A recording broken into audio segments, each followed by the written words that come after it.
भैया लोग प्रणाम। जय माता दी। आज अपना बिहार पर, अपना बिहारी पर एगो कविता लिखली बानी। तो अगर निमन लागे तो अपन भाई अरविंद बिहारी पर अपन आशीर्वाद प्यार जरूर बनौले रखम। आ सुनी, निमन लागी। कहे के बाद, हाँ हम बिहारी हैं भाई, हाँ हम बिहारी हैं, हम ही गमछाधारी हैं भाई।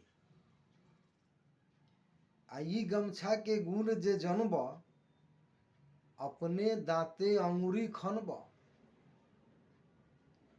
कहत गमछा के गुण सुनाई, आ एक एक गुण सब गिनवाई। कहत गमछा के गुण सुनाई, आ एक एक गुण सब गिनवाई। पहला गुण सम्मान दियावे, अंग वस्त्र जस नाम कहावे।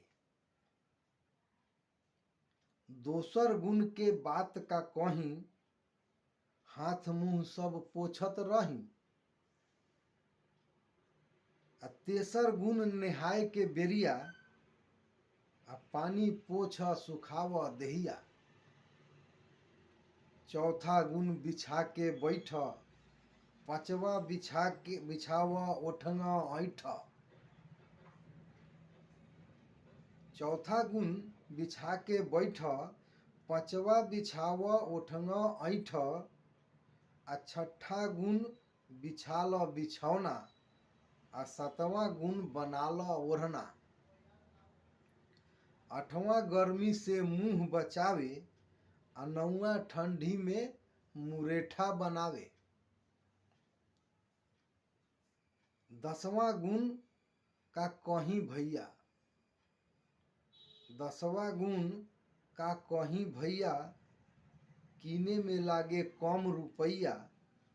आ कहीं जे जइब कुछऊ पैब, बान्ह गमछा घर चली आव।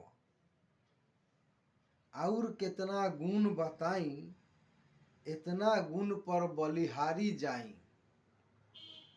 हाँ हम बिहारी हैं भाई, आ हम ही गमछाधारी हैं भाई। हाँ हम बिहारी हैं भाई, हम ही गमछाधारी हैं भाई। धन्यवाद, प्रणाम। बनल रही अपना भाई अरविंद बिहारी के साथ। आपन आशीर्वाद प्यार जरूर बनैले राखी।